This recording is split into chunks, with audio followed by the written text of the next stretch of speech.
Hello friends, welcome back to our lecture series. तो कैसे हो आप सभी।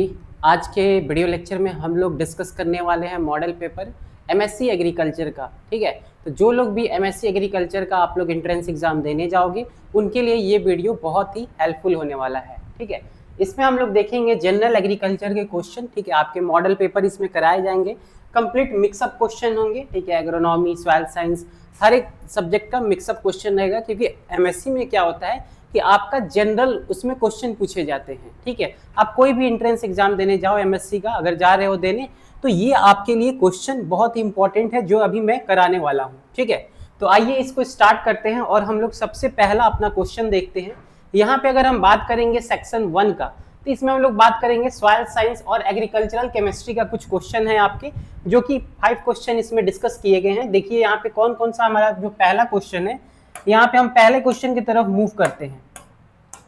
देखिए यहाँ पे अगर हम बात करेंगे, the ideal soil pH range for optimum availability of most plant nutrient. अब आपको बताना है कि आपका आइडियल जो पीएच रेंज होता है, जहां पे बहुत ज्यादा मैक्सिमम अमाउंट में आपका न्यूट्रिएंट अवेलेबल होता है प्लांट के लिए, तो वो पीएच रेंज कौन कौन सा है। आपके ऑप्शन है यहाँ पे 3.5, 4.5, 8.5 से 9.5 है, 9.5 से 10.5 है और 6 से 7.5 है। तो बताइए इसका करेक्ट आंसर आप लोग मुझे पहले ये बताइए कि इसका करेक्ट आंसर क्या होगा। यानी कि आपका मोस्ट ऑफ द प्लांट के लिए आपका जो ऑप्टिमम पीएच रेंज होता है, जहां पे मैक्सिमम प्लांट न्यूट्रिएंट क्या होती है, अवेलेबल होती है।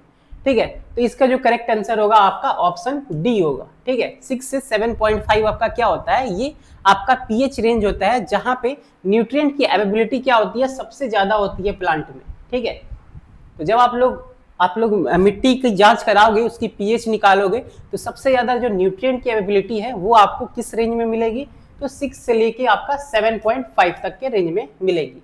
ठीक है, आइए नेक्स्ट क्वेश्चन देखते हैं। यहाँ पे आपका जो नेक्स्ट क्वेश्चन है, कैटायन एक्सचेंज कैपेसिटी, जिसको हम लोग सीईसी भी बोलते हैं, of soil is mostly strongly influenced by it's content of. बताइए, तो आपका जो कैटायन एक्सचेंज कैपेसिटी है, यानी कि मृदा की धनाय अब विनिमय क्षमता हम बात करेंगे, तो ये सर्वाधिक किसकी मात्रा में से प्रभावित होती है। तो बताइए आपके ऑप्शन है सैंड और सिल्ट, या फिर कोर्स ग्रेवल हो गया, क्ले और ऑर्गेनिक मैटर हो गया, और आपका स्टेबल साल्ट ओनली। तो देखिए अगर हम बात करेंगे कैटायन एक्सचेंज कैपेसिटी का, इसकी चार्ज क्या होती है, पॉजिटिव होती है। ठीक है, चार्ज क्या होती है, पॉजिटिव। तो ये आपको किस में देखने को मिलेगा, किससे प्रभावित होती है, तो ये होती है आपकी क्ले और ऑर्गेनिक मैटर से। ठीक है, ऑप्शन सी जो होगा वो करेक्ट हो जाएगा। ठीक, ऐसे ही अगर हम बात करेंगे थर्ड वन क्वेश्चन की, आगे हम लोग मूव करते हैं। यहाँ पे देखिए हमारा जो तीसरा क्वेश्चन है, यहाँ पे हम देख रहे हैं ये कि which nutrient deficiency in plant is characterized by interveinal chlorosis. याद रखना, ये टर्म आप लोग याद रखिएगा, यहाँ से क्वेश्चन आते हैं। Interveinal chlorosis of young leaves well veins remains green, यानी कि उसके जो विंस होते हैं, उसके जो, जैसे आप लोग का भी एक नस होता है ना, उसी तरह प्लांट में क्या होते हैं, विंस होते हैं। ठीक है, तो वैसे ही इसको विंस क्या हो, ग्रीन कलर का हो। ठीक है, तो ये बताइए किसके प्लांट के अगर हम बात करें न्यूट्रिएंट की डिफिशियंसी से होती है। आपके ऑप्शन है आयरन, नाइट्रोजन, या फिर पोटासियम, या फिर फास्फोरस। तो बताइए इसका करेक्ट आंसर बताइए। देखिए अगर हम बात करेंगे आयरन का, तो ये क्या है आपका इंटरवेनल क्लोरोसिस है यंग लिप्स में। ठीक है, ये अगर हम बात करें आयरन की, तो आयरन की अगर हम बात करें तो इसमें इंटरवेनल क्लोरोसिस होता है यंग लिप्स में। ठीक है, यानी कि जो आपके नए पत्ते होते हैं उसमें आपको ये इंटरवेनल क्लोरोसिस देखने को मिलता है, और इसमें जो विंस होते हैं वो क्या होते हैं, ग्रीन कलर के होते हैं। विंस जो होते हैं वो ग्रीन कलर के होते हैं। ठीक है, और अगर हम बात करेंगे यहाँ पे नाइट्रोजन की, बताइए नाइट्रोजन की अगर हम बात करें तो इसमें येलोइंग होता है ओल्डर लिप्स पे। ठीक है, इसमें क्या होता है, येलोइंग होता है ओल्डर लिप्स, यानी कि पुराने जो पत्ते होते हैं उसमें येलो कलर होते हैं, वो किसके डिफिशियंसी से, तो नाइट्रोजन की डिफिशियंसी से। आई बात समझ में। वैसे ही अगर हम बात करें आपका पोटासियम, ठीक है, तो पोटासियम की बात करें तो ये लीफ मार्जिन इसमें शो करता है। ठीक है, इसमें क्या करता है, लीफ मार्जिन। ठीक है, और आपका फास्फोरस से बताइए क्या होता है। फास्फोरस की डिफिशियंसी अगर हम बात करें तो इसमें पर्पलिंग होता है, जो लीव्स में आप पत्ते में देखते हो पर्पल कलर हो जाता है, पल्परिंग ऑफ लीव्स। ठीक है, तो बताइए इसका जो करेक्ट आंसर होगा थर्ड वन का, तो थर्ड वन का जो करेक्ट आंसर होगा आपका ऑप्शन ए वन, ई जो होगा आयरन, वो करेक्ट हो जाएगा। ठीक है, येलोइंग होता है, हमारे जो पुराने पत्ते होते हैं उसमें येलो कलर होता है, नाइट्रोजन की डिफिशियंसी से, याद रखना ये क्वेश्चन बहुत बार रिपीटेड हो चुका है इसलिए मैं करा रहा हूं। ठीक है, चलो नेक्स्ट क्वेश्चन देखो आप लोग। यहां पे अगर हम बात करेंगे फिफ्थ नंबर क्वेश्चन का, soil sample with an electrical conductivity, यहाँ पे बोला गया है जो कि ईसी हम लोग बोलते हैं वो 5 है, 5 ds पर ये है, और सोडियम एब्जॉर्प्शन जो रेशियो है SAR जिसको हम लोग बोलते हैं वो कितना है आपका, लेस देन कितना है 13 है। इसको हम लोग किस में क्लासिफाई करते हैं, तो आप लोग क्लासिफिकेशन पढ़े होंगे। ठीक है, तो उसमें आपका pH, आपका SER यानी कि आपका SAR हो गया, यानी कि सोडियम एब्जॉर्प्शन रेशियो, और इलेक्ट्रिकल कंडक्टिविटी के बेसिस पे हम लोग क्या करते हैं, क्लासिफाई करते हैं। तो बताइए इसका करेक्ट आंसर क्या होगा, नॉर्मल सॉइल होगा, सोडिक सॉइल होगा, सलाइन या फिर सोडिक होगा, या फिर सलाइन सॉइल होगा। ठीक है, इसका आप लोग मुझे करेक्ट आंसर बताइए। तो देखो अगर हम बात करेंगे इसकी सॉइल टाइप की, ठीक है, सबसे पहले यहाँ पे आप लोग नोट लिख लो।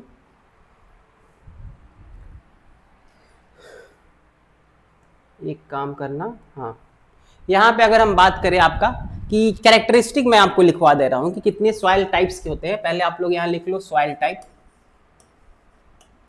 Soil types.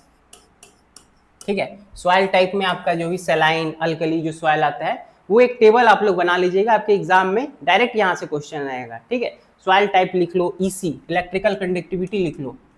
ठीक है, आपका एक और आता है SAR सोडियम एब्जॉर्प्शन रेशियो। ठीक है, सोडियम एब्जॉर्प्शन रेशियो क्या होती है वो लिखो। ठीक है, उसके बाद आपका pH आता है, क्या आता है, pH। ठीक है, यानी कि आपका जो pH होता है उस सॉइल का वो कितना होता है। ठीक है, वो लिख लो, और इसमें कुछ नोट्स लिख लेना उस सॉइल के बारे में।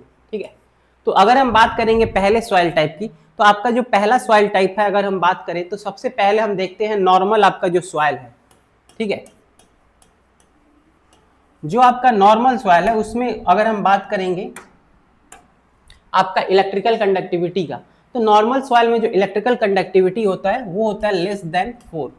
ठीक है, इलेक्ट्रिकल कंडक्टिविटी को आपको यूनिट पता होना चाहिए। बताइए इलेक्ट्रिकल कंडक्टिविटी का यूनिट क्या होता है, ds पर मीटर। ठीक है, अब देखो यहाँ पे अगर हम बात करेंगे इसके SAR का, यानी कि सोडियम एब्जॉर्प्शन रेशियो का, नॉर्मल सॉइल का जो होता है लेस देन क्या होता है, 13 होता है, 13, यानी कि 13 से कम होता है। ठीक है, और अगर हम इसकी pH की बात करें तो pH क्या होता है इसका, लेस देन 8.5 होता है। ठीक है, और इसके में अगर हम बात करें तो ये आपका क्या है, ये है आपका नॉर्मल सॉइल का रेंज। इतना जो मैंने रेंज आपको लिखवाया है कि EC, SAR और pH, तो ये आपका नॉर्मल सॉइल का है, यानी कि इसमें ये हेल्दी सॉइल हम बोल सकते हैं। ठीक है, हेल्दी सॉइल। ठीक है, चलो अब हम बात करते हैं यहाँ पे आपका, तो ये तो पहला हो गया नॉर्मल। ठीक है, अब हम बात करते हैं सलाइन सॉइल का। ठीक है, दूसरा हमारा क्या है, सलाइन। सलाइन जो सॉइल है इसकी अगर हम EC यानी कि इलेक्ट्रिकल कंडक्टिविटी की बात करें तो इसका जो इलेक्ट्रिकल कंडक्टिविटी होता है ग्रेटर देन 4 होता है। ठीक है, यानी 4 ds पर m होता है। ठीक है, और इसकी अगर हम बात करें आपका SAR, तो वो क्या होता है बताइए, वो होता है आपका less than 13। Less than 13 sodium absorption जो रेशियो होता है इसका, ये क्या होता है, लेस देन 13 होता है। ठीक है, और इसकी अगर हम बात करें यहाँ पे pH की, तो pH इसका क्या होता है, लेस देन 8.5 होता है। ठीक है, यानी कि 8.5 से इसमें सलाइन में क्या होगा, pH कम होता है। ठीक है, तो इसमें बताइए क्या होता है, अगर आप लोग खुद देखिए यहाँ पे, यानी कि pH इसमें कम है तो यानी कि क्या होगा, एसिडिक होगा कैरेक्टर थोड़ा इसमें। जब pH कम है तो आपका साल्ट की मात्रा क्या होगी, ज्यादा होगी। ठीक है, हाई साल्ट लिख लीजिए। ठीक है, अब हम बात करेंगे यहाँ पे, दूसरा हो गया। अब तीसरा हमारा आता है कौन सा बताइए, सलाइन हो गया। ठीक है, तो सलाइन के बाद बताइए कौन सी लिखे हम लोग, सोडिक। ठीक है, सोडिक। तो सोडिक सॉइल में अगर हम बात करें तो सोडिक सॉइल में आपका जो आपका EC होता है इलेक्ट्रिकल कंडक्टिविटी, वो क्या होता है, लेस देन 4 होता है। इतनी बातें क्लियर है बताइए। तो सलाइन आपका जो सोडिक हो गया लेस देन 4 हो गया। ठीक है, और आपका SAR इसमें अगर हम बात करें तो ग्रेटर देन क्या होगा, 13 होगा, और pH भी क्या होगा, ग्रेटर देन 8.5 होगा। ठीक है, अब इसमें हम लोग स्पेसिफिक अगर हम मार्क करें तो बताइए हम लोग क्या लिख सकते हैं कि इसमें आपका हाई साल्ट आपका कंटेंट है, ठीक है। अगर हम बात करें इसमें आपका क्या होगा बताइए, इसमें आपका हाई क्या होगा, इसमें सोडियम होगा, क्योंकि सोडिक की अगर हम बात कर रहे हैं तो इसमें क्या होगा, हाई सोडियम होगा, हाई सोडियम, ठीक है। तो ये हो गया, ये कैरेक्टर हो गया। अब चौथा एक आता है हमारा जो दोनों का मिक्सअप रहता है, बताइए वो क्या होता है, saline sodic, saline sodic soil. देखिए ये टेबल आप लोग के लिए बहुत इंपॉर्टेंट है, मैं बार बार बोल रहा हूं, ठीक है। तो इसमें अगर हम इसी की बात करेंगे तो ग्रेटर देन क्या होता है, 4 होता है, ठीक है। और अगर हम बात करेंगे यहाँ पे SAR का, तो SAR बताइए इसका क्या होता है, आपका जो SAR होता है ये आपका होता है ग्रेटर देन 13, यानी 13 से ज्यादा होता है। और बात करेंगे हम लोग क्या, पीएच की, तो बताइए इसका पीएच कितना होगा, तो पीएच आपका लेस देन क्या होगा, 8.5 होगा, ठीक है। तो ये टेबल आप लोग लिख लीजिएगा, आपके लिए बहुत ही इंपॉर्टेंट ये टेबल है, ठीक है। चलिए मूव करते हैं अपने क्वेश्चन की तरफ यहाँ पे, चलो। तो यहाँ पे हो गया, तो ये देखिए इसका जो करेक्ट आंसर आप लोग मुझे बता दीजिए 4 नंबर का, 4 का अगर हम करेक्ट आंसर की बात करें यहाँ पे, ठीक है, तो इसकी करेक्ट आंसर बताइए क्या होगा। अभी मैं आपको रेंज बताया था ना, ठीक है, तो रेंज बताया था, तो ये किस में आएगा, आपका सलाइन सॉइल में आएगा, ठीक है। ऑप्शन डी जो होगा वो करेक्ट हो जाएगा। अब हम बात करेंगे 5वें क्वेश्चन का। यहाँ पे देखिए आपका जो बायोलॉजिकल नाइट्रोजन फिक्सेशन है, जो कि राइजोबियम, जो कि बेसिकली लेग्यूमिनस प्लांट में होता है, ठीक है। तो इसमें लेग्यूम्स जो रूट नोड्यूल्स होते हैं ये कैरेक्टराइज करते हैं एंजाइम को, कौन से एंजाइम होते हैं बताइए, ठीक है। आपके ऑप्शन है नाइट्रोजिनेस, या फिर नाइट्रेट रिडक्टेज होता है, यूरेज होता है, यूरेज में तो यूरिया ब्रेकडाउन होता है, ठीक है। डिहाइड्रोजिनेस, बताइए इसका करेक्ट आंसर आप लोग मुझे। तो इसका जो करेक्ट आंसर होगा वो होगा आपका ऑप्शन ए नाइट्रोजिनेस, ठीक है। चलिए आपका जो सेक्शन 2 है यहाँ पे हम लोग देख रहे हैं, आपका जो सेक्शन 2 है इसमें हम बात करेंगे सॉइल कंजर्वेशन का। इसके कुछ क्वेश्चन देखते हैं जो आपके एग्जाम में पूछे गए हैं, एमएससी एंट्रेंस एग्जाम में, वो हम लोग देखते हैं। तो आपका देखिए अगर हम बात करेंगे यहाँ पे जो कंटूर बडिंग है ये मोस्ट इफेक्टिव है सॉइल और वाटर कंजर्वेशन के लिए ऑन लैंड विथ, किसके लिए, अब बताइए जो कंटूर बडिंग आप लोग करते हो वो किस लैंड के लिए आपका इफेक्टिव माना जाएगा, ठीक है। क्या वो लैंड फ्लैट लैंड होना चाहिए जिसमें कोई स्लोप नहीं होना चाहिए, या फिर वेरी स्टीप स्लोप होना चाहिए अबव 33%, या फिर वाटर लॉग लैंड होना चाहिए जहां पे पानी लगे रहते हैं, ठीक है, या फिर जेंटली टू मॉडरेट स्लोप होना चाहिए। तो बताइए इसका करेक्ट आंसर आप लोग मुझे। तो देखिए जो भी लैंड होता है आपका कंटूर बडिंग की अगर हम बात करें तो वो होना चाहिए आपका जेंटली टू मॉडरेट स्लोप होना चाहिए, ज्यादा स्लोपी भी नहीं रहना चाहिए, तो वहां पे आपका कंटूर बडिंग भी काम नहीं करेगा, ठीक है। अब आइए यहाँ पे हम देखते हैं आपका यूनिवर्सल सॉइल लॉस इक्वेशन, ठीक है, USLE। इसकी अगर हम बात करें तो यहाँ पे जो के जो फैक्टर है, एक फैक्टर होता है के, वो क्या रिप्रेजेंट करता है, ठीक है। तो बताइए क्या वो रेनफॉल इरोजिबिलिटी को डोनेट करता है, स्लोप स्टिफनेस को करता है, या सॉइल इरोडिबिलिटी को करता है, या फिर क्रॉपिंग मैनेजमेंट को करता है, ठीक है। आप लोग को याद होगा यूनिवर्सल सॉइल लॉस इक्वेशन क्या होता है बताइए। ये क्या होता है आपका जो एनुअल सॉइल लॉस होता है वो होता है, ठीक है। रेन अगर हम बात करेंगे एवरेज जो एनुअल सॉइल लॉस होता है ए होता है, ए इज इक्वल टू क्या होता है RKLSCP, ठीक है, यही फॉर्मूला होता है कि नहीं। तो RKLSCP ये क्या होता है, यूनिवर्सल सॉइल लॉस इक्वेशन का फॉर्मूला है, ठीक है। जहां पे आपका जो R है ये R किसको डोनेट करता है, रेनफॉल इरोजिबिलिटी फैक्टर को, ठीक है। और आपका जो K है ना जो क्वेश्चन में पूछा है, तो K जो है आपका ये डोनेट करता है आपका सॉइल इरोडिबिलिटी फैक्टर को, ठीक है, सॉइल इरोडिबिलिटी फैक्टर को, ठीक है। ऑप्शन सी जो होगा वो करेक्ट हो जाएगा। और R आपका क्या करता है, रेनफॉल इरोजिबिलिटी को करता है, ठीक है। रेनफॉल किसको करेगा, इरोजिबिलिटी को, ये है आपका R, ठीक है। और अगर हम बात करेंगे L का, तो L बताइए किसको करता है, स्लोप लेंथ फैक्टर है ये, ठीक है, स्लोप लेंथ फैक्टर है, ठीक है। और अगर हम S की बात करें, ये S क्या होता है बताइए, ये होता है आपका स्लोप स्टिफनेस फैक्टर, ठीक है। ये जो S है ना ये S है, स्लोप स्टिफनेस फैक्टर है, आई बात समझ में। और हम बात करेंगे C4 बताइए क्या होता है, C4 आपका होता है कवर मैनेजमेंट या फिर क्रॉप मैनेजमेंट, आप क्रॉपिंग मैनेजमेंट बोल लो, ठीक है, ये हो गया आपका C। और P क्या होता है बताइए, P जो होता है आपका सपोर्ट, जो प्रैक्टिस फैक्टर जो होते हैं आपके वो होते हैं, ठीक है। आगे चला जाए। आगे देखिए, अगर हम बात करें 8 नंबर क्वेश्चन की, आपका जो गली इरोजन है वो कंट्रोल किया जाता है structure and constructed across the gully to reduce the velocity of flowing water is known as. अब बताइए, हम लोग जो गली इरोजन है उसको हम लोग कंट्रोल करने के लिए कौन सा स्ट्रक्चर एक बनाते हैं जिसमें कि हम लोग वाटर की वेलोसिटी को क्या करते हैं, रिड्यूस करते हैं। ठीक है, तो उसके लिए हम लोग क्या करते हैं बताइए, हम लोग बहुत सारे प्रैक्टिसेस करते हैं। ठीक है, क्या हम लोग चेक डैम बनाते हैं, चेक डैम से क्या होता है आपको पता होना चाहिए। ठीक है, कंटूर बडिंग करते हैं, ग्रास वाटरवे करते हैं, या फील्ड बंड्स करते हैं। देखो, फील्ड बंड्स हम लोग जो किनारे पे लगाते हैं, हम लोग फील्ड के किनारे बंडिंग करते हैं, उसको हम लोग बोलते हैं। आपका कंटूर बडिंग हो गया जो पहाड़ी इलाका पे करते हैं। लेकिन अगर हम बात करेंगे ग्रास वाटरवे का, तो ये बेसिकली वाटर के फ्लो को हम लोग डायरेक्शन के लिए हम लोग करते हैं। ठीक है, और लेकिन अगर हम बात करेंगे गली इरोजन को, वाटर की वेलोसिटी को कैसे कंट्रोल करना है, तो आप लोग बड़े बड़े डैम देखे होंगे। ठीक है, उसमें क्या होता है, वाटर की वेलोसिटी को हम लोग क्या करते हैं, कंट्रोल करते हैं। ठीक है, तो आपका ऑप्शन जो ए होगा वो करेक्ट हो जाएगा, चेक डैम। ठीक है, अब हम बात करेंगे, कुछ क्वेश्चन हमारे प्लांट पैथोलॉजी से आते हैं। ठीक है, वो भी देख लेते हैं। क्या है कि आप लोग जब एमएससी का पेपर देने जाओगे तो उसमें पूरा आपका बीएससी एग्रीकल्चर का क्या होता है, सिलेबस कवर रहता है। ठीक है, जितने भी आप लोग बीएससी एग्रीकल्चर में पढ़े हो वो सारे उसमें कवर होने चाहिए, है कि नहीं। तो इसीलिए जितना क्वेश्चन आपको मैं करा रहा हूँ यहाँ पे सारे मिक्सअप क्वेश्चन है।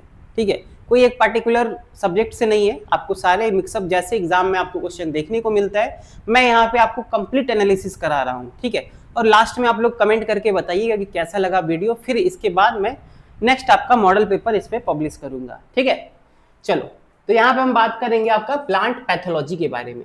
ठीक है, तो प्लांट पैथोलॉजी की अगर हम बात करें तो यहाँ पे हमारा जो पहला क्वेश्चन है, जो लेट ब्लाइट है पोटैटो का, ये किसके कॉज से होता है बताइए। जो लेट ब्लाइट है यानी कि आलू पचेथी जो झुलसा रोग होता है, किसके कारण होता है। ठीक है, आई थिंक ये सभी को पता होगा, मोस्ट कॉमन क्वेश्चन है ये, हर एग्जाम में आता है आपके। ठीक है, आप बात करो चाहे एमएससी चाहे बीएससी एग्रीकल्चर की बात करो, ये क्वेश्चन आपको देखने को मिलता है। ठीक है, आइए इसको आज से हम लोग कोई कंफ्यूजन नहीं होगा इसको समझने के लिए। देखिए, यहाँ पे अगर हम बात करेंगे आपका जो लेट ब्लाइट होता है पोटैटो में, वो किसके चलते होता है, तो सबसे पहले ऑप्शन देखते हैं हम लोग, अल्टरनिया सोलेनी। ठीक है, ये बताइए क्या है, ये अर्ली ब्लाइट है पोटैटो का, लेकिन पूछा क्या हमसे, लेट ब्लाइट। ये क्या है आपका, early blight, early blight of potato. ये सारे ऑप्शन मैं एक एक करके आपको एक्सप्लेन कर दूंगा। ठीक है, पूरा एकदम पोस्टमार्टम कर दूंगा। ठीक है, आपके एक क्वेश्चन से आपको 3 क्वेश्चन और एक्स्ट्रा क्वेश्चन आपको मिल जाएंगे। ठीक है, तो आप ये मत सोचो कि एक ही क्वेश्चन कर रहे हो, आपको सारे ऑप्शन यहाँ पे एक्सप्लेन किए जा रहे हैं कि ये किसका होता है। अगर मान लो क्वेश्चन इससे नहीं आया, अर्ली ब्लाइट पूछ दिया, तो अल्टरनिया सोलेनी आपको पता होना चाहिए ना, है कि नहीं। तो लेट ब्लाइट अगर हम बात करें पोटैटो का, तो लेट ब्लाइट पोटैटो की बात करें तो वो होता है फाइटोप्थोरा इन्फेस्टेंस से, ऑप्शन डी जो होगा वो करेक्ट हो जाएगा। ठीक है, अगर हम बात करेंगे फ्यूजेरियम ऑक्सीपोरम, तो बताइए ये क्या होता है, ये विल्ट डिजीज, ये विल्टिंग शो करता है। ठीक है, विल्ट डिजीज। ठीक है, और राइजोकोटेनिया सोलेनी की बात करें तो ये बताइए क्या है, ये ब्लैक स्कफ है। ठीक है, ब्लैक जो काला काला कलर का हो जाता है, देखे होगे आप लोग आलू में। ठीक है, इसको कहाँ लिखें, यहाँ पे लिख लो, इसको क्या बोलते हैं, ब्लैक स्कफ, जो आप लोग काला काला देखते होगे। ठीक है, इसको हम लोग बोलते हैं क्या, अगर हम बात करेंगे राइजोकोटेनिया सोलेनी की, तो ब्लैक स्कफ, और ये आपको स्टेम में भी देखने को मिलता है, एंड स्टेम। ठीक है, तो इतने सारे कॉन्सेप्ट आप लोग लिख लीजिएगा। ठीक है, फिर आगे हम लोग चलते हैं, देखते हैं इसमें क्वेश्चन पे। 10 नंबर क्वेश्चन देखिए आप लोग यहाँ पे। अब क्या है कि कुछ पोस्टुलेट से क्वेश्चन आते हैं। ठीक है, कुछ लॉ से क्वेश्चन आते हैं। ठीक है, तो इसकी अगर हम बात करें कि आपका कोच जो पोस्टुलेट है, ये प्राइमरली किसके लिए यूज हुआ था, क्या क्लासिफाई करता है ये फंगल स्पोर्स और पैथोजन डिजीज को, या फिर ये क्लासिफाई इस्टेब्लिश करता है casual relationship between a pathogen and disease को। ठीक है, या फिर क्लासिफाई फंगल स्पोर्स को। ठीक है, ऑप्शन ए ये है, ऑप्शन बी यहाँ पे है, establish a casual relationship between a pathogen and disease. ठीक है, तो इसका जो करेक्ट आंसर होगा ऑप्शन बी जो होगा वो करेक्ट हो जाएगा। जो कॉस्ट पोस्टुलेट था, ये आपका कैजुअल रिलेशनशिप आपका इस्टेब्लिश करता है किसके किसके बीच में, तो पैथोजन और डिजीज के बीच में। ठीक है, अगर हम बात करेंगे 11 नंबर क्वेश्चन की, तो जो रस्ट डिजीज है सीरियल क्रॉप में, कॉज्ड बाय आपका जो फंगी से होता है, बिलोंगिंग टू विच क्लास, वो फंगी कौन से क्लास से बिलोंग करता है। तो बताइए, आपके ऑप्शंस यहाँ पे दिए हुए हैं, ठीक है। इसकी अगर हम बात करें तो ये सैक फंगी है, ठीक है, SAC, सैक फंगी, ठीक है। और ओमोमाइटिसिस की बात करें यहाँ पे, ठीक है, तो ये क्या है, ये वाटर, आपका वाटर वाला है शायद, वाटर मॉल्ट्स इससे होता है, ठीक है, वाटर मॉल्ट्स, ठीक है। और बेसिडोमाइसिस की अगर हम बात करें तो इससे बताइए क्या होता है आपका, अगर हम इससे बात करेंगे तो ये आपका आपका जो क्लब जो फंगी होती है ना, उससे यही होता है, क्लब फंगी, ठीक है। और अगर हम बात करेंगे ड्यूट्रोमाइसिस की, माइटिसिस की बात करें तो इससे क्या होता है बताइए, ये आपका जो, अगर हम बात करेंगे 11 नंबर क्वेश्चन की, तो इसकी जो करेक्ट आंसर होगी क्लब फंगी होगी, ठीक है। ऑप्शन बी जो होगा वो करेक्ट हो जाएगा, पूछ रहा है फंगी से, ठीक है। तो आपका जो ऑप्शन बी होगा वो क्या होगा, करेक्ट आंसर हो जाएगा, ठीक। आगे चला जाए, बताइए, चलो नेक्स्ट क्वेश्चन देखो आप लोग। यहाँ पे अब हम बात करेंगे आपका जो सिस्टमेटिक आपका एक्वायर्ड रेजिस्टेंस, जो SAR हम लोग बोलते हैं, in plants is primarily meditates by which signal molecules, ठीक है। तो बताइए ये किससे होता है, अगर हम बात करें क्या ये एब्सिसिक एसिड से होता है, ऑक्सिन से होता है, साइटोकिनिन से होता है, या फिर सैलिसिलिक एसिड से होता है, ठीक है। आपको इतना पता है कि एब्सिसिक एसिड क्या है आपका, ये एक तरह का आपका स्ट्रेस हार्मोन है, ठीक है। ये क्या है आपका, stress hormone, stress hormone, abscisic acid क्या है, स्ट्रेस हार्मोन है, ठीक है। और अगर हम बात करेंगे इसकी एब्सिसिक एसिड की, तो ये आपको ड्रॉट और स्टोमाटा में देखने को मिलेगा, जहां पे सूखी, जहां पे ड्रॉट और स्टोमाटा, ठीक है। और अगर हम बात करेंगे ऑक्सिन का, तो ऑक्सिन आई थिंक सभी को पता होगा, आप लोग MSc के स्टूडेंट हो, ठीक है। तो ऑक्सिन की अगर हम बात करें तो ये आपका क्या है, ग्रोथ और सेल इलोंगेशन का काम करता है, ठीक है, ग्रोथ और सेल इलोंगेशन, ठीक है। इतनी चीजें लिख लिए। और अगर हम बात करेंगे साइटोकाइनिन का, तो बताइए साइटोकाइनिन क्या होता है। साइटोकाइनिन की बात करेंगे तो ये सेल डिवीजन करता है, ठीक है, ये क्या करता है, सेल डिवीजन, जो आपका मियोसिस और माइटोसिस जो प्रोसेस होता है ना, उसमें ये काम करता है साइटोकिनिन, ठीक है। और सैलिसिलिक एसिड की अगर हम बात करें तो ये क्या करता है, ये आपका डिफेंस करता है, ये सिग्नलिंग और SAR एक्टिवेशन के लिए एसिड में, ठीक है। तो इसका जो करेक्ट आंसर होगा ऑप्शन सी जो होगा वो करेक्ट हो जाएगा, ठीक है। चलो नेक्स्ट क्वेश्चन देखो आपका 30 नंबर क्वेश्चन जो है, डैम्पिंग ऑफ जो डिजीज है nursery seedling is most commonly associated with which genus, ठीक है। तो बताइए कौन से जीनस से ये एसोसिएटेड होता है डैम्पिंग ऑफ, अगर हम डिजीज की बात करें, ठीक है। क्या वो फाइटम या फिर पुसेनिका या फिर स्टिगालागो या फिर अल्ब्यूगो, इस किससे होता है, ठीक है। अगर हम बात करेंगे 30 नंबर क्वेश्चन की, तो आपका जो मेजर कैजुअल जो जीनस है डैम्पिंग ऑफ का, अगर हम बात करें ये क्या है, ये फाइटोथिनम है, ऑप्शन ए जो होगा वो करेक्ट हो जाएगा, ठीक है। पुसेनिका की अगर हम बात करें तो इसकी अगर हम बात करें तो ये क्या, ये कॉज करता है आपका क्या, रूट आपका रस्ट डिजीज कॉज करता है, ये क्या करता है आपका, रस्ट डिजीज, ठीक है। सैनिका रस्ट, सैनिका स्टिफॉर्मिस, ये सब सारे होते हैं डिजीज, ये सारे आपके किस में आते हैं, रस्ट डिजीज में आते हैं, ठीक है। ये डैम्पिंग ऑफ नहीं करते हैं। और जो स्टिगालो की बात करें तो ये आपका क्या करता है, ये आपका करता है स्मट, ठीक है। स्मट जो डिजीज होता है वो इसमें काम करता है, स्मट डिजीज, ठीक है। और अल्बिगो बताइए क्या होता है, ये आपका बताइए क्या होता है। अल्बिगो की अगर हम बात करें तो ये व्हाइट रस्ट क्रिएट करता है, ठीक है। ये क्या करता है, व्हाइट रस्ट, व्हाइट रस्ट, ठीक है। इतनी बातें क्लियर है, आगे चला जाए। अब थोड़ा हम लोग हॉर्टिकल्चर पे मूव करते हैं, थोड़ा 4-5 क्वेश्चन हॉर्टिकल्चर का देख लेते हैं, ठीक है। आइए यहाँ पे हम बात करेंगे which of the following propagations method is commonly used for commercial multiplication of banana. आप लोग को देखिए क्वेश्चन सिंपल पूछा गया है, डायरेक्ट यहाँ पे पूछा जा रहा है ये कि बनाना के लिए कमर्शियल जो मेथड ऑफ प्रोपगेशन होता है वो क्या होता है, ठीक है। सिंपल क्वेश्चन यही पूछता है, लेकिन इसमें थोड़ा क्या घुमा दिया है क्वेश्चन, क्योंकि आप लोग है MSc का एग्जाम देने जा रहे हो, ठीक है। तो क्वेश्चन को थोड़ा घुमा के पूछा जाता है, सिंपल तरीके का क्वेश्चन ही रहता है। तो आप लोगों को पता है कि बनाना का जो कमर्शियल मेथड प्रोपोगेशन है वो है शॉर्ट सकर्स होता है, ठीक है। ऑप्शन ए जो होगा वो करेक्ट हो जाएगा, ठीक है। आई बात समझ में? 14 नंबर क्वेश्चन को किसी को कोई डाउट है तो बताइए। अब हम बात करेंगे यहाँ पे प्रूनिंग का। यहाँ पे देखो 50 नंबर क्वेश्चन देखो, the practices of removing excess fruit at an early stage to improve size and quality of remaining fruits is called. अब बताइए वो क्या, वो कौन सी प्रक्रिया होती है जब एक्सेस फ्रूट आ जाता है तो उस टाइम हम लोग उसको हटा देते हैं ताकि बाकी जो हमारे फ्रूट्स है उसकी क्वालिटी इंप्रूव हो जाए, ठीक है, उसकी क्वालिटी मेंटेन रहे। उसके लिए हम लोग ये प्रक्रिया करते हैं, उस प्रक्रिया का क्या नाम है? क्या हम लोग प्रूनिंग करते हैं, ग्रेडिंग करते हैं, डिफोलिएशन करते हैं या थिनिंग करते हैं? तो बताइए अगर हम बात करेंगे प्रूनिंग में तो इसमें हम लोग क्या करते हैं? कटिंग करते हैं शूट्स का और ब्रांचेस का, ठीक है। इसमें हम लोग क्या करते हैं?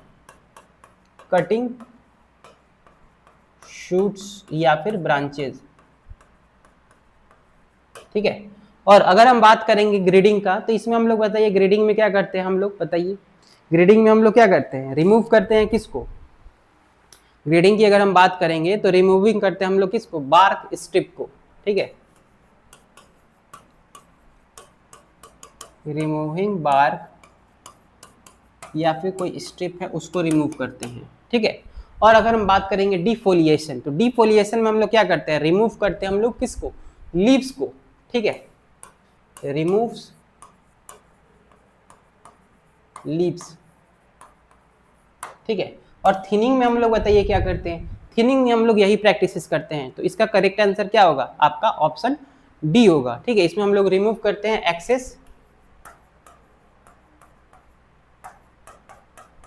एक्सेस फ्रूट को, ठीक है। ये सारे टर्म आप लोगों को छोटा छोटा जो टर्म है आप लोग लिख लीजिएगा, ठीक है। मैं यहाँ लिख रहा हूँ जितने भी टर्म सभी लोग आप अपने नोटबुक में लिख लीजिएगा, आपके लिए बहुत ही हेल्पफुल होगा, ठीक है। तो इसका जो करेक्ट आंसर होगा ऑप्शन डी हो जाएगा करेक्ट, ठीक है। नेक्स्ट क्वेश्चन देखते हैं, आइए। यहाँ पे अब हम बात करेंगे which hormone is most commonly used to induce rooting in stem cutting. तो बताइए इनमें से कौन सा हार्मोन है जो कि मोस्ट कॉमनली यूज्ड होता है induced routing in stem cutting में? क्या आपका गिबरेलिक एसिड है या इंडोब्यूटारिक एसिड है या इथाइलिन है या फिर साइटोकाइनिन है? तो 16 का आंसर आप लोग दीजिए। अगर हम बात करेंगे गिबरेलिक एसिड का, ठीक है, गिबरेलिक एसिड की अगर हम बात करें तो ये क्या करता है? ये प्रमोट करता है स्टेम इलोंगेशन को, ठीक है। इसकी अगर हम बात करें तो ये क्या करता है? प्रमोट करता है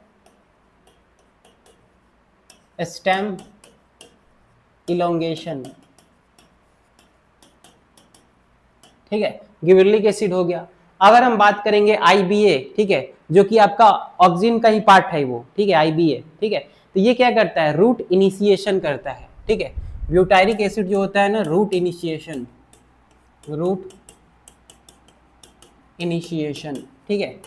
तो आपका क्वेश्चन क्या पूछा है? Which hormone is most commonly used to induce rooting in stem cutting, ठीक है। तो रूट इनिशिएशन आपका कौन करता है? IBA, ऑप्शन बी जो होगा इसका करेक्ट हो जाएगा, ठीक है। इथाइलिन के लिए अगर हम बात करें तो इथाइलिन क्या है आपका? बताइए, रिपनिंग हार्मोन है, रिपनिंग हार्मोन्स है, ठीक है। अगर हम बात करेंगे साइटोकाइनिन, तो साइटोकाइनिन बताइए क्या होता है? साइटोकाइनिन की अगर हम बात करें तो ये करता है आपका सेल डिवीजन, ठीक है। अभी मैंने बताया था सेल डिवीजन। और बताइए क्या करता है? सेल डिवीजन के अलावा और बताइए क्या करता है? तो सेल डिवीजन के अलावा शूट का जो ग्रोथ होता है उसमें हेल्प करता है, शूट ग्रोथ, ठीक है। इतनी बातें क्लियर हुई सभी को? कोई डाउट किसी को? कोई डाउट नहीं? आगे चलते हैं, चलो। यहाँ पे बात करेंगे 17 नंबर क्वेश्चन की। क्लाइमेट्रिक जो फ्रूट होता है जैसे बनाना हो गया, मैंगो हो गया, इसको हम लोग किस में कैरेक्टराइज करते हैं, ठीक है। इसमें no respiration in rising during ripening या फिर inability to ripen after harvest. ये पूछ रहा है ये बेसिकली ये क्वेश्चन कि आपका जो क्लाइमेट्रिक फ्रूट्स है क्या वो पकने के बाद पकता है या तोड़ने के बाद पकता है या फिर नहीं पकता है? पकता है तो कितने दिन बाद, या उसमें रेस्पिरेशन रेट होता है या नहीं होता है? ये क्वेश्चन पूछ रहा है। यहाँ पे थर्ड ऑप्शन है ये sharp rise in respiration and ethylene during ripening, ठीक है। फिर आता है आपका option D continuous decline in ethylene through ripening, ठीक है। तो बताइए इसका करेक्ट आंसर क्या होगा। तो इसका जो करेक्ट आंसर होगा आपका ऑप्शन सी जो होगा वो करेक्ट आंसर हो जाएगा। इसमें क्या होता है कि रेस्पिरेशन रेट आपका क्या होता है, बढ़ जाता है, ठीक है। जब आप लोग इथाइलिन का यूज करोगे तो इथाइलिन आपका क्या है, पोस्ट हार्वेस्ट आपका जो मैनेजमेंट की अगर हम बात करें वो है कि अगर आप लोग फल तोड़ लिए उसके बाद आप लोग इथाइलिन का यूज करोगे, किसके लिए, पकाने के लिए उसको, फल को, है कि नहीं। तो इसके लिए इसमें क्या होता है आपका जो रेस्पिरेशन रेट होता है वो क्या होता है, इंक्रीज हो जाता है एज कंपेयर टू आपका नॉन क्लाइमेट्रिक फ्रूट्स, ठीक है। चलो 18 हो गया। 18 नंबर क्वेश्चन देखते हैं। इन लैंडस्केपिंग द टर्म टोपेरी, टोपेरी का मतलब बताइए क्या होता है। जो हमारा टोपेरी होता है ना, जैसे आप लोग पार्क में देखे होंगे भैंस का, हाथी का जो हम लोग शेप बनाते हैं पेड़ से, उसको हम लोग क्या बोलते हैं, टोपेरी बोलते हैं। क्रिएचर हम लोग आर्ट करते हैं, ठीक है। तो टोपेरी क्या है आपका, बेसिकली यहाँ पे देखिए आपका training and trimming plant into ornamental shape, या फिर आपका ऑप्शन बी है growing plant in water without soil, ये थोड़ी होता है, तो हाइड्रोफोनिक्स होता है, ठीक है। A method of soil sterilization, इसमें जो भी सॉइल की डिजीज है उसको मार देते हैं, नहीं ये भी नहीं होता है। वर्टिकल गार्डनिंग ऑन वॉल, तो ये भी नहीं है, तो आपका ऑप्शन ए जो होगा वो करेक्ट हो जाएगा, ठीक है। अब 19 नंबर हम लोग जेनेटिक्स प्लांट एंड ब्रीडिंग का देखते हैं क्वेश्चन, ठीक है। देखिए अगर हम बात करेंगे जेनेटिक्स प्लांट ब्रीडिंग का, तो यहाँ पे देखिए आपकी जो एमएससी एंट्रेंस एग्जाम का जो पेपर होगा, आपका मैक्सिमम क्वेश्चन किससे कवर होता है, पहला तो सॉइल साइंस से होता है, फिर एग्रोनॉमी से होता है, ठीक है, हॉर्टिकल्चर से होता है, जीपीबी से भी होता है, ठीक है। तो ये सारे क्वेश्चन आपके जो मेन जो मेजर कोर सब्जेक्ट होते हैं वो सबसे ज़्यादा पढ़ना सबसे ज़्यादा जरूरी होता है, ठीक है। और उसके क्वेश्चन प्रैक्टिस करना सबसे ज़्यादा जरूरी होता है कि नहीं। चलिए तो आगे हम लोग देखते हैं यहाँ पे 19 नंबर क्वेश्चन की। According to Mendel's law of segregation the phenotypic ratio obtained in the F2 generation of monohybrid cross is, बताइए इसका करेक्ट आंसर क्या होगा। आपके ऑप्शन है 1:2:1, 9:3:3:1, और क्या है आपके ऑप्शन 3:1 है, 1:1 है। तो बताइए इसका करेक्ट आंसर आप लोग मुझे।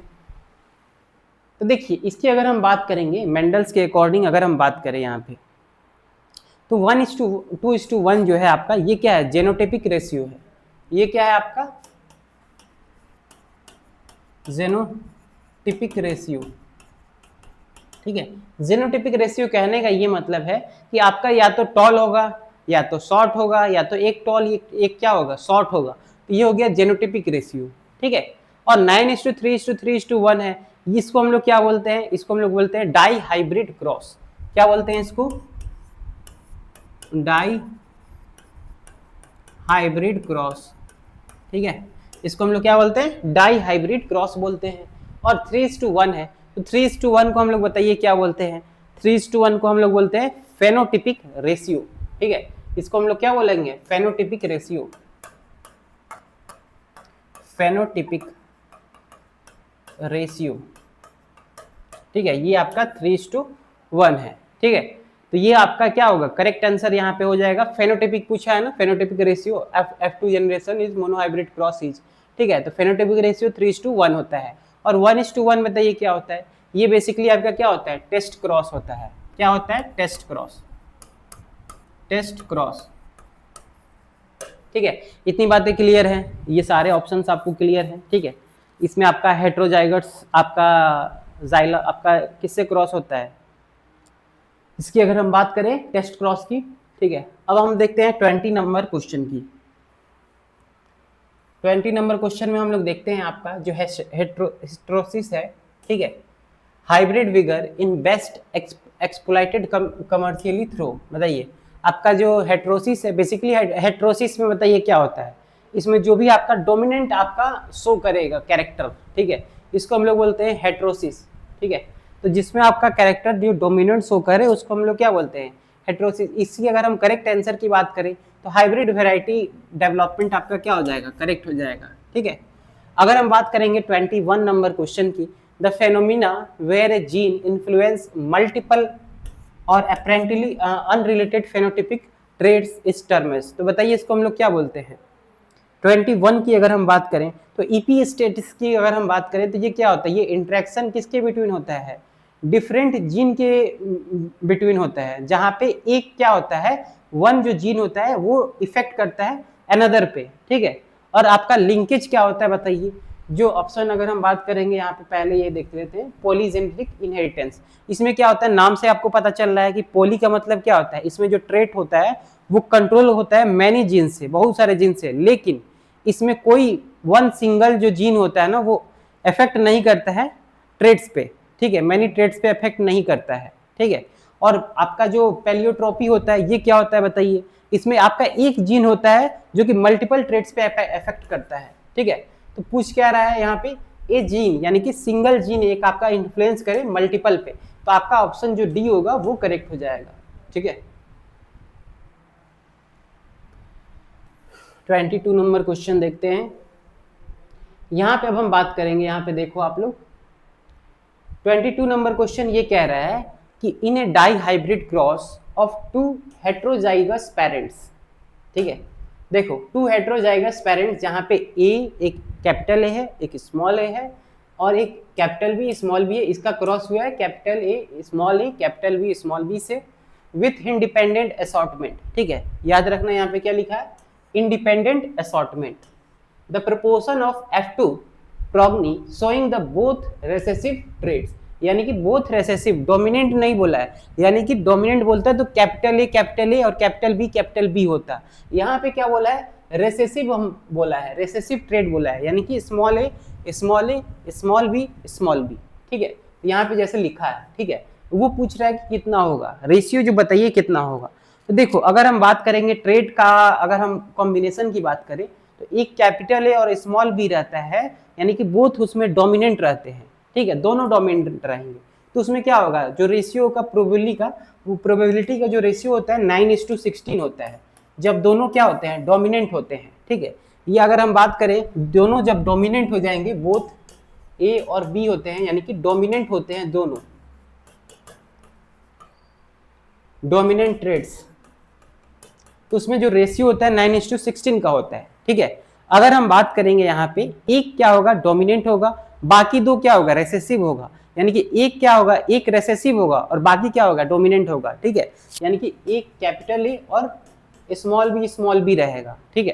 तो इसमें क्या होगा, इसका जो रेशियो होगा 3/16 होगा, ठीक है, 3/16 होगा, जब एक क्या होगा, कैपिटल होगा, यानी कि एक डोमिनेंट होगा और दूसरा क्या होगा, दो रेसेसिव होगा, ठीक है। तो अगर हम इसकी बात करें तो इसमें क्या है, आपका वन रेसेसिव है, ठीक है, एक रेसेसिव है और क्या होगा, दो डोमिनेंट होगा, तो इसमें आपका 3:16 हो जाएगा, ठीक है, रेशियो।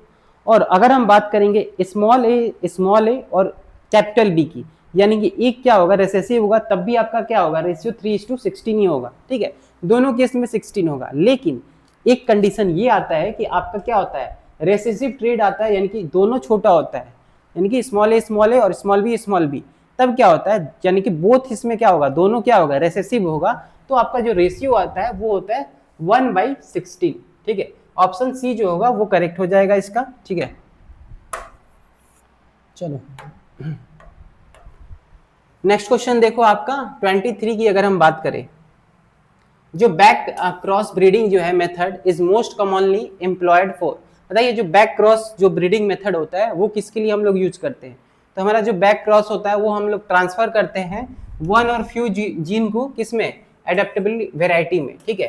तो ऑप्शन बी जो होगा वो करेक्ट हो जाएगा। अब हम बात करेंगे इंटोमोलॉजी का क्वेश्चन, यहाँ पे देखेंगे, देखिए इंटोमोलॉजी के क्वेश्चन की अगर हम बात करें तो आपका जो माउथ पार्ट होता है मॉस्क्यूटो का वो किस टाइप का होता है बताइए। यहाँ पे क्वेश्चन इंटोमोलॉजी में डायरेक्ट क्वेश्चन यहाँ से पूछता है, ठीक है।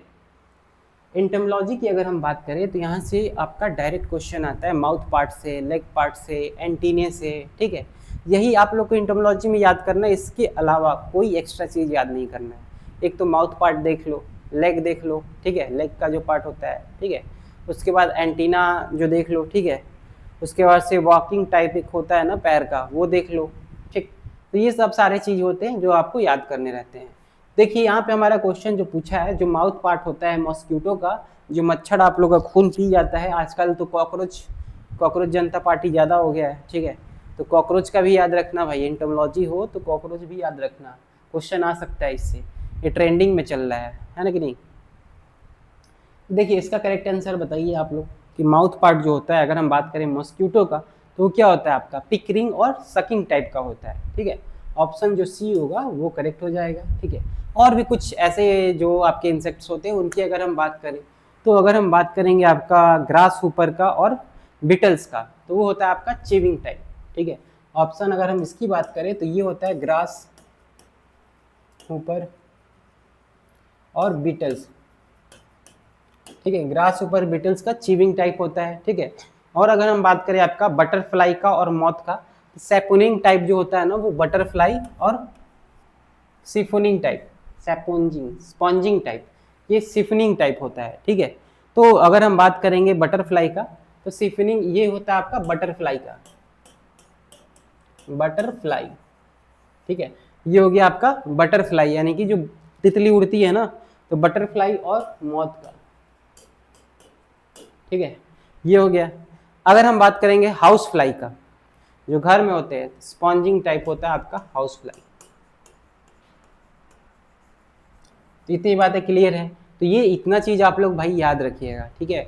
आप लोग एमएससी का पेपर देने जा रहे हो, तो इतनी कॉमन चीज़ें आप लोगों को पता होना चाहिए एंटोमोलॉजी से, ठीक है। चलो नेक्स्ट क्वेश्चन देखते हैं। Which insect order include species that undergo hemimetabolous, या फिर इनकम्प्लीट हम लोग बोलते हैं मेटामॉर्फोसिस। तो बताइए किसमें इनकम्प्लीट मेटामॉर्फोसिस होता है, आर्थोपेट्रा, लेपिडोपेट्रा में, कोलियोपेट्रा में, या फिर डाइपेट्रा में। ये सारे मोस्ट कॉमन क्वेश्चन हैं आपके, जो कि आपके हर एग्जाम में आपको देखने को मिलते हैं, है कि नहीं। तो इसकी करेक्ट आंसर आप लोग बताइए। अगर हम बात करेंगे ऑर्थोपेट्रा का, तो इसमें कौन कौन से आते हैं आपके इंसेक्ट बताइए। ग्रास ऊपर, एक क्रिकेट आता है, क्रिकेट इसमें आपका आता है ग्रास ऊपर,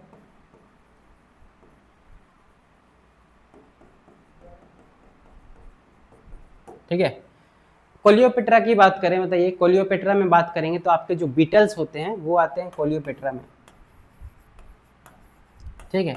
और लेपिडोपेट्रा में बताइए कौन कौन से आते हैं आपके। लेपिडोपेट्रा में अगर हम बात करें यहाँ पे, तो लेपिडोपेट्रा में आपके आते हैं बटरफ्लाई और मॉथ्स,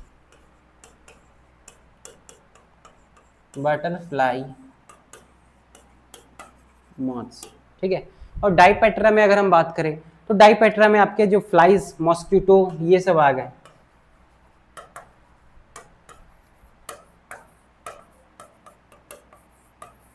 इतनी ज़्यादा क्लियर है। तो देखिए 25 का जो करेक्ट आंसर होगा वो क्या होगा आपका ऑर्थोपेट्रा, ठीक है, ये करेक्ट हो जाएगा, ठीक।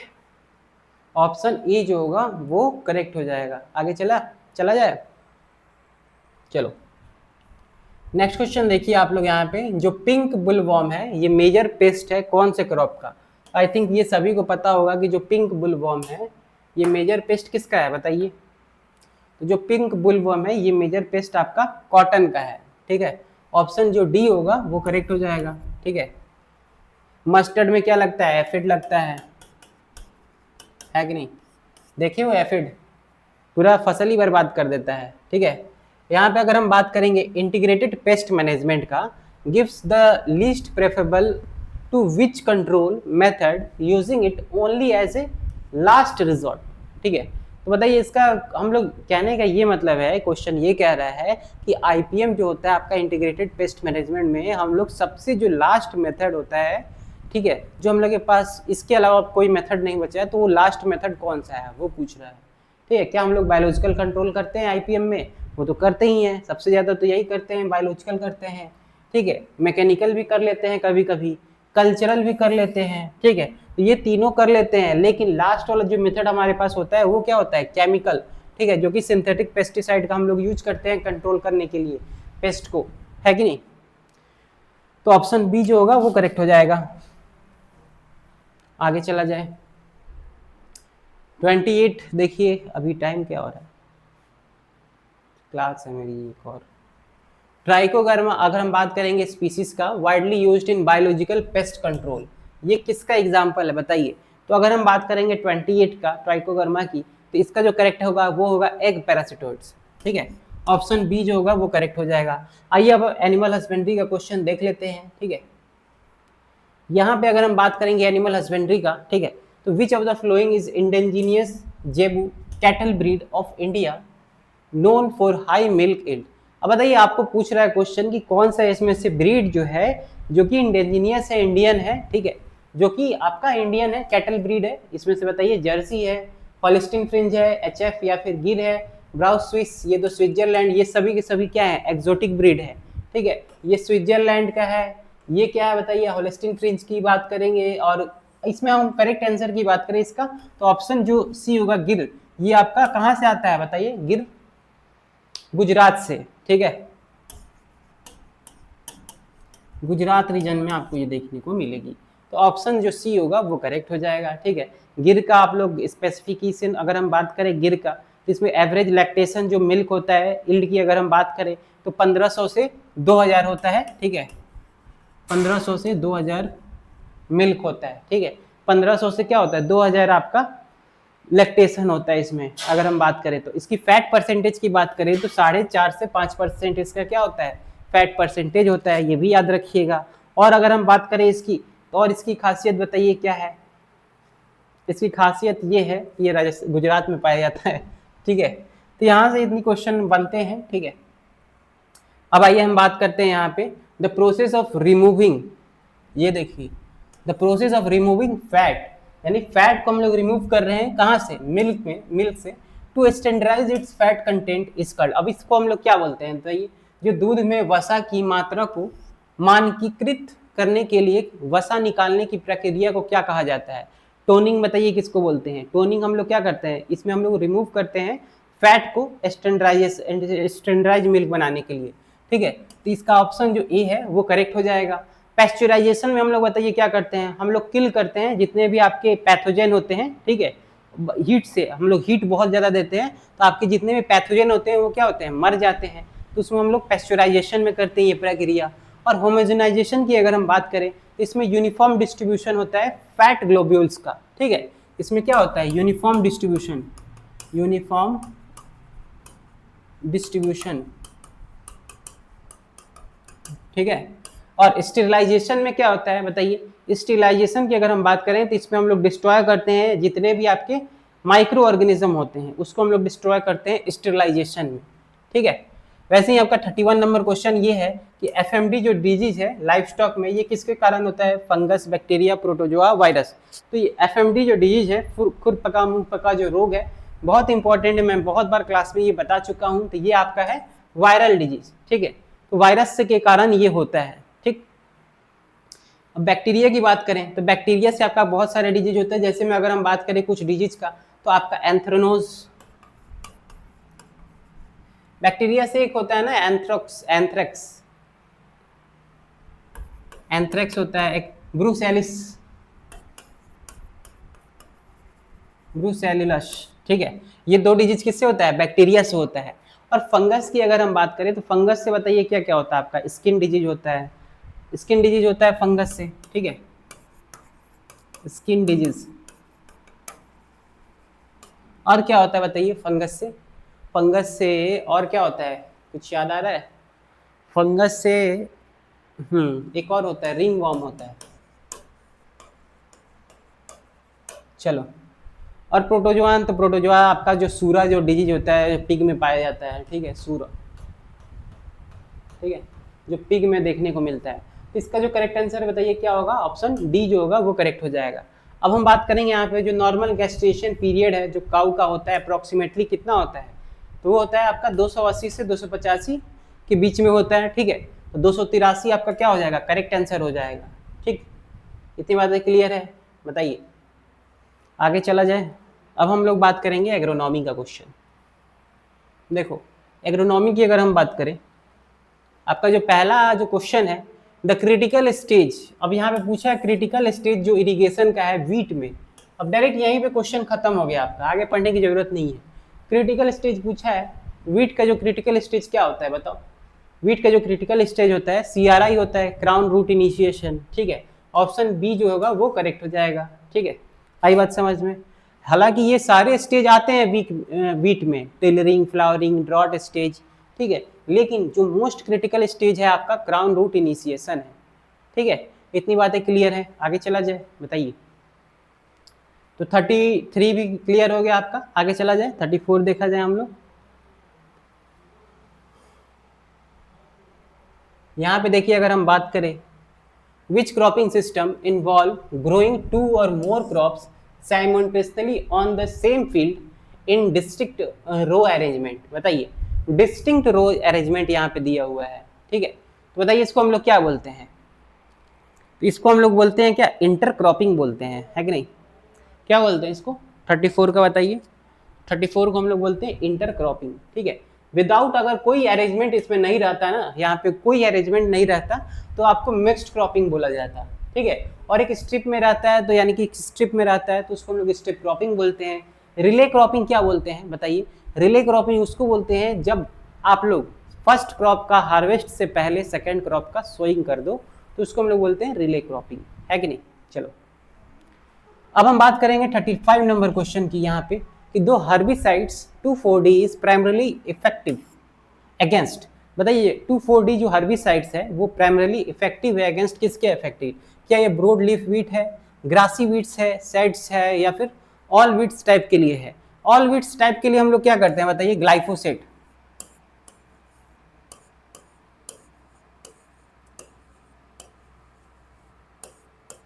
ग्लाइफोसेट हम लोग यूज करते हैं, जो हम लोग सभी वीट्स हैं सभी को मार देते हैं। ये क्या होता है ग्लाइफोसेट्स? आपका नॉन सेलेक्टिव होता है, ठीक है। ना ही क्रॉप को देखेगा, ना ही वीट्स को देखेगा, सबको मार देगा ये, ठीक है। अगर हम बात करेंगे यहाँ पे 2,4-D हर्बिसाइड्स का, तो ये बताइए बेसिकली ये क्या करता है? 2,4-D जो हर्बिसाइड्स है ये ग्रासी वीट्स की अगर हम बात करें, तो ग्रासी वीट्स में अगर हम बात करेंगे इसमें, तो आपका आइसोप्रोट्यूरॉन एक होता है, आइसोप्रोट्यूरॉन। ये हर्बिसाइड्स यूज होता है ग्रासी वीट्स के लिए, जहाँ पे घास ज्यादा होते हैं, ठीक है। और सभी के लिए, सभी प्लांट्स के लिए ग्लाइफोसेट यूज करते हैं। और 2,4-D जो होता है ये ब्रॉड लीफ वीट के लिए होता है, जो चौड़ी पत्ती वाली जो वीट्स होती हैं उनके लिए हम लोग यूज करते हैं 2,4-D। आई बात समझ में? चलो आगे चला जाए। अब यहाँ पे कुछ न्यूमेरिकल का एक क्वेश्चन है, वो भी देख लीजिए आप लोग, ठीक है। कहीं आपके एग्जाम में आ जाए तो कुछ न्यूमेरिकल भी आप लोगों को पता होना चाहिए। देखो यहाँ पे कह रहा है कि if A crop required 500 mm of water during its growth period, यानी कि कोई एक क्रॉप है जिसको कि वाटर की रिक्वायरमेंट कितनी ज़्यादा चाहिए बताइए?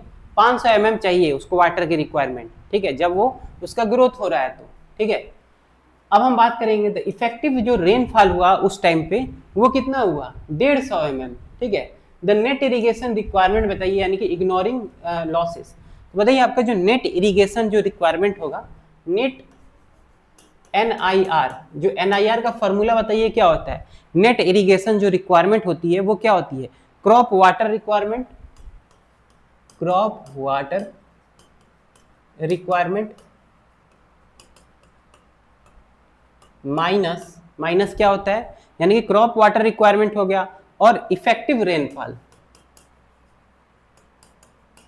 इफेक्टिव रेनफॉल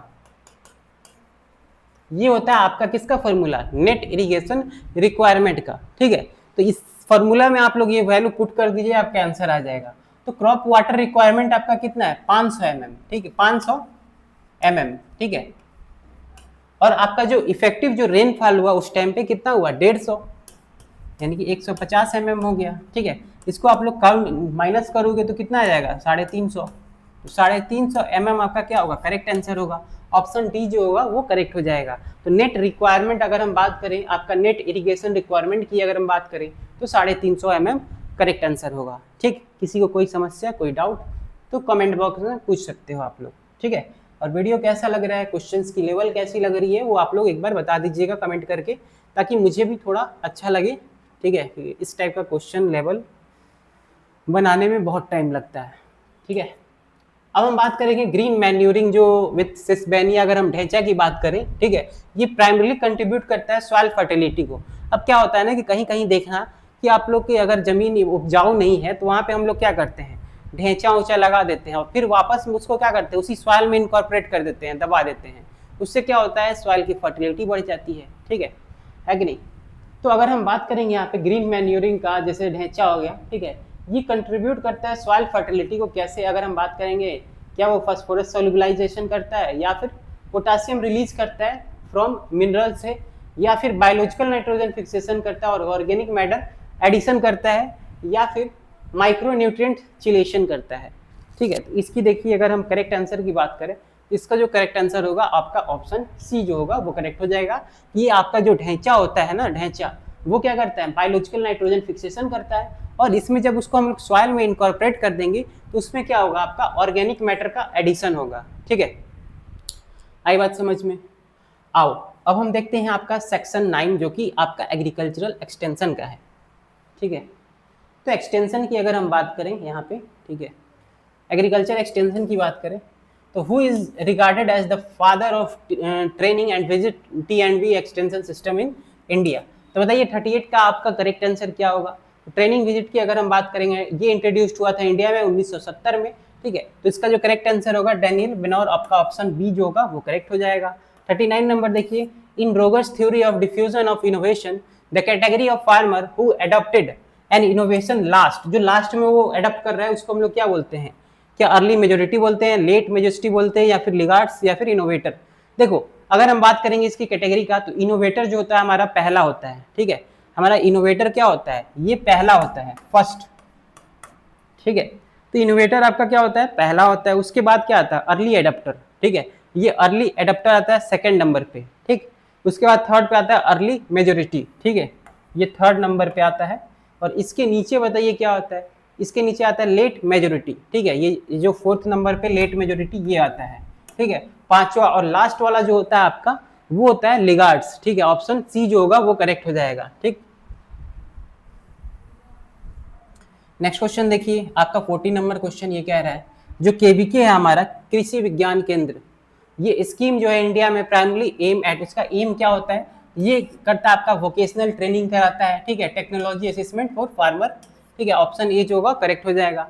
असर्शन रीजन का एक क्वेश्चन है कि farmer fields school emphasis experimental and participatory learning. ठीक है, और इसका जो रीजन है कि they based on the principle of learning by doing. ये याद रखना, ये प्रिंसिपल भी आप लोगों को पता होगा। तो इसमें से करेक्ट आंसर क्या होगा आपका, तो इसका जो असर्शन है वो भी ट्रू है, रीजन है वो भी ट्रू है। ठीक है, तो बोथ क्या होगा, करेक्ट हो जाएगा। और आर डज नॉट, नहीं, A is true, R is false. और यहाँ पे क्या कह रहा है, ए फॉल्स है, यहाँ पे both A and R is true and R is explain A. ठीक है, ऑप्शन डी जो होगा वो करेक्ट हो जाएगा। 42 नंबर क्वेश्चन देखिए आप लोग, which of the following is classified as a group extension teaching method. बताइए एक्सटेंशन टीचिंग मेथड की अगर हम बात करें तो आपका क्या होता है, कौन सा ग्रुप होता है एक्सटेंशन टीचिंग मेथड का। तो 42 की अगर हम बात करेंगे तो आपका जो रिजल्ट डेमोस्ट्रेशन होता है वो होता है आपका एक्सटेंशन टीचिंग मेथड का ग्रुप शो करता है। ठीक है, फार्म विजिट और मेथड डेमोस्ट्रेशन या पर्सनल लेटर, ये क्या है आपका, ये पर्सनल विजिट है। ठीक है, चलो इंडिविजुअल की अगर हम बात करें तो ये सब आपके फार्म विजिट हो गए, पर्सनल लेटर हो गए, ये सब इंडिविजुअल में आते हैं। एग्रीकल्चर इंजीनियरिंग की अब क्वेश्चन की बात करते हैं। यहाँ पे देखो, which type of plough is best suited for turning over and invert the soil completely. यानी कि कौन सा आपका इंस्ट्रूमेंट जो यूज करते हैं हम लोग कि सॉइल जो प्रोफाइल होता है, जो सॉइल की नीचे की मिट्टी को ऊपर कर देता है, ऊपर को नीचे कर देता है। ठीक है, तो इसके लिए हम लोग क्या यूज करते हैं, क्या डिस्क प्लग का यूज करते हैं, मॉल्ट बोर्ड प्लग का यूज करते हैं। हाँ, तो आपका जो मॉल्ट बोर्ड प्लग है इसी के लिए हम लोग यूज करते हैं। जो डिस्क प्लग है ये हमारा हार्ड सॉइल होता है, उसके लिए हम लोग यूज करते हैं, डिस्क प्लग यूज करते हैं। ठीक है, और अगर हम बात करेंगे the draft requirement of an implements is mainly influenced by. तो देखिए 44 नंबर जो क्वेश्चन आपका है, ठीक है, तो आपका जो ड्राफ्ट रिक्वायरमेंट जो है ये मेनली इम्प्लीमेंट होता है किसके इन्फ्लुएंस से, बताइए। 44 की अगर हम बात करें तो इसका जो करेक्ट आंसर होगा वो होगा soil type, depth of operation and speed. ठीक है, ऑप्शन ए जो होगा करेक्ट हो जाएगा। 45 नंबर क्वेश्चन आप लोग देख लीजिए यहाँ पे, in a sprinkler irrigation system the uniformity of water application is commonly evaluated using. बताइए स्प्रिंकलर इरिगेशन सिस्टम में हम लोग यूनिफॉर्मिटी को मेंटेन करने के लिए वाटर एप्लीकेशन को हम लोग इवेल्युएट कैसे करते हैं। ठीक है, तो इसका जो करेक्ट आंसर आप लोग बताइए मुझे, ये है आपका Christian uniformity coefficient, option D जो होगा वो करेक्ट हो जाएगा। ठीक है, बल्क डेंसिटी और इन्फिल्ट्रेशन रेट से हम लोग मेजर करते हैं, मॉइस्चर, ये सब सारे परसेंटेज मेजर करते हैं। ठीक है, इन्फिल्ट्रेशन से हम लोग सॉइल वाटर इनटेक को रेट को मेजर करते हैं, और बल्क डेंसिटी से क्या करते हैं, सॉइल कॉम्पैक्शन को। ठीक है, अगर हम बात करेंगे प्रोटेक्टर कॉम्पैक्शन टेस्ट से, तो इसको भी हम लोग क्या करते हैं, बल्क डेंसिटी और क्या करते हैं, आपका जो मॉइस्चर होता है वो मेजर करते हैं। एग्रीकल्चरल इकोनॉमिक्स की बात करें, देखो एग्रीकल्चर इकोनॉमिक्स की अब हम क्वेश्चन देखते हैं। यहां पे हम बात करेंगे which of the following most appropriate measure central tendency, याद रखना central tendency for open ended class interval. देखो ओपन इंडेड क्लास इंटरवल क्या होता है, एक होता है क्लोज्ड, ये होता है क्लोज्ड, ये होता है ओपन। ठीक है, ओपन कहने का ये मतलब है कि आपका जो ना ही मिनिमम वैल्यू पता है ना ही मैक्सिमम वैल्यू कितना जा रहा है वो पता है। ठीक है, इसको हम लोग बोलते हैं ओपन। ठीक, तो इसकी अगर हम बात करें सेंट्रल टेंडेंसी का, तो इसमें जो हम लोग कौन सा मोस्ट अप्रोप्रिएट आपका मेथड हो जो निकालना आसान होगा, तो इसके लिए हमको मीडियन निकालना आसान होगा, ऑप्शन बी जो होगा वो करेक्ट हो जाएगा। तो 46 का आपका आंसर क्या होगा, बी। ठीक है, आइए नेक्स्ट क्वेश्चन देखते हैं। According to Engel's law the household income increase the proportion of income spend on food. तो देखिए इस फूड की अगर हम बात करें, यानी कि फूड की बात करें, तो इसका जो करेक्ट आंसर होगा वो होगा सी, ऑप्शन सी जो होगा करेक्ट हो जाएगा, डिक्रीज इसका करेक्ट आंसर हो जाएगा। ये सब सारे क्या है आपके थ्योरी टाइप के क्वेश्चन है। ठीक है, अब हम बात करते हैं 48 नंबर क्वेश्चन का। The Lorenz curve is primarily used to depict. बताइए लॉरेंज कर्व से हम लोग क्या करते हैं, क्या देखते हैं हम लोग, तो इससे हम लोग देखते हैं इनइक्वालिटी देखते हैं इनकम डिस्ट्रीब्यूशन का। ठीक है, ऑप्शन ए जो होगा करेक्ट हो जाएगा। 49 नंबर क्वेश्चन देखिए, the correlation coefficient between two variable is found to be, यहाँ पे -0.95 है। दिस इंडिकेट, ये क्या इंडिकेट करता है, देखो -1 से +1 तक जाता है, तो ये रिलेशन क्या इंडिकेट करता है। सबसे पहले इसका आप लोग करेक्ट आंसर दीजिए, तो ये इंडिकेट करता है स्ट्रॉन्ग निगेटिव रिलेशनशिप। ठीक है, ऑप्शन ए जो होगा वो करेक्ट हो जाएगा। लास्ट क्वेश्चन देखिए आपका, the marketing margin of agricultural produce refer to. बताइए मार्केटिंग जो मार्जिन होता है वो एग्रीकल्चर प्रोडक्ट किसको रेफर करता है, ये रेफर करता है आपका different between price paid by consumer and price receive by farmer. ठीक है, ऑप्शन डी जो होगा वो करेक्ट हो जाएगा। तो इस मॉडल पेपर में हम लोग टोटल कितना डिस्कस क्वेश्चन किए, 50 क्वेश्चन, और इसके एडिशन भी हम लोग बहुत सारे क्वेश्चन डिस्कस किए जो कि ऑप्शन में थे। ठीक है, तो बताइएगा आप लोग मुझे कमेंट करके कैसा लगा आपको ये मॉडल पेपर, ताकि मैं आपके लिए नेक्स्ट मॉडल पेपर फिर लेके आऊँ। ठीक है, तो मिलते हैं अपने नेक्स्ट मॉडल पेपर में। Till then take care, good bye, thank you, जय हिंद।